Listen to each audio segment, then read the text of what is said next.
اللہ تعالیٰ نے محمد صلی اللہ علیہ وسلم کو بھی آزمایا ہے۔ سیرت سیرت سے متعلقہ کتابوں کے آغاز میں نبی علیہ الصلوۃ والسلام کی جو آزمائشیں ہوئیں وہ دیکھی جا سکتی ہیں۔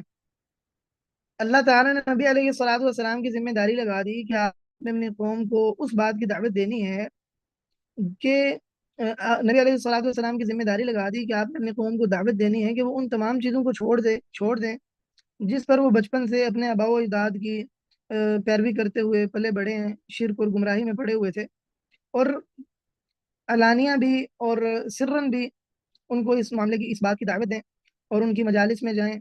ان کے بستیوں میں جائیں۔ تو نبی علیہ الصلوۃ والسلام تقریباً 13 سال نبی علیہ الصلوۃ والسلام اس طرح دعوت دیتے رہے، اور نبی علیہ الصلوۃ والسلام کو اس معاملے میں سخت تکلیفیں دی گئی۔ نبی علیہ الصلوۃ والسلام 40 سال تقریباً اس سے پہلے ان لوگوں میں رہے، زندگی گزاری آپ نے۔ اس دوران 40 سال کے عرصے میں آپ کو کبھی تکلیف نہیں دی گئی۔ آپ ایک بڑے معزز قبیلے خاندان سے تھے، معزز گھرانے میں آپ پیدا ہوئے، بڑا آپ کا معزز اور بڑا اچھا اخلاق تھا، لوگ آپ کی عزت کیا کرتے تھے، اور آپ میں بہت زیادہ حیا تھی، غیرت تھی، عزت نفس، خودداری تھی۔ ایسے بندے کے لیے بہت مشکل ہوتا ہے، اس پر بہت گراں گزرتا ہے کہ جب اس کو تکلیف دی جاتی ہے، اور اس کے لیے یہ بہت مشکل ہوتا ہے کہ وہ ایسا کام کرے جس میں اس کو تکلیف دی جائے۔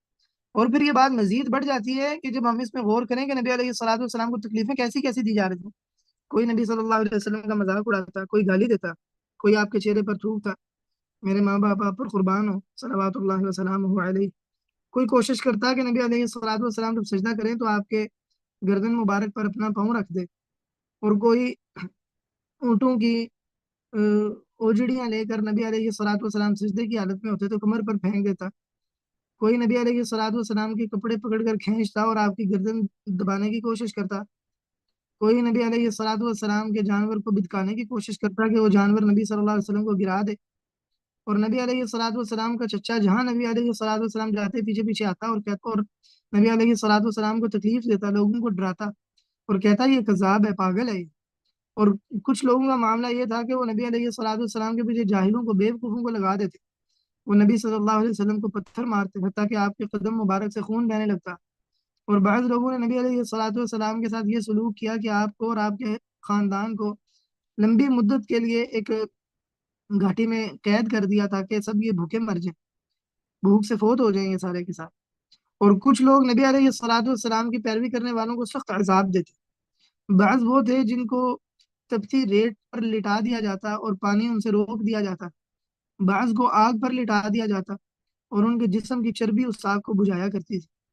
ایک خاتون وہ بھی تھیں جن کو ان کافروں نے عذاب دیا کہ وہ اپنے دین سے لوٹ آئے، پلٹ آئے۔ جب وہ مایوس ہو گئے کہ یہ مرتد نہیں ہو رہی، تو ان میں سے کسی ایک نے اس خاتون کی صحابیہ کی شرمگاہ پر نیزہ مارا اور ان کو شہید کر دیا۔ نبی علیہ الصلوۃ والسلام یہ سب اس لیے جھیل رہے تھے کہ نبی علیہ الصلوۃ والسلام ان کو اس بات کی دعوت دے رہے تھے کہ ان کو اندھیروں سے روشنی کی طرف نکال لیں، فساد سے ان کو اصلاح کی طرف نکال لیں، اور اللہ تعالیٰ کی ناراضی سے اللہ تعالیٰ کی خوشنودی کی طرف نکال لیں، اللہ تعالیٰ کے ہمیشہ رہنے والے عذاب سے ہمیشہ رہنے والے نعمتوں کی طرف نکال لیں۔ لیکن ان لوگوں نے، مشرکین نے، اس سب کی طرف توجہ نہیں کی، حالانکہ دلیل بالکل واضح تھی۔ سب کو سب کا معاملہ یہ تھا کہ نبی علیہ الصلوۃ والسلام ان کو ان کی خواہشات کے خلاف والے معاملے میں بلا رہے تھے، ایسی چیز کی طرف بلا رہے تھے جو ان کی خواہش نفس کے خلاف تھی۔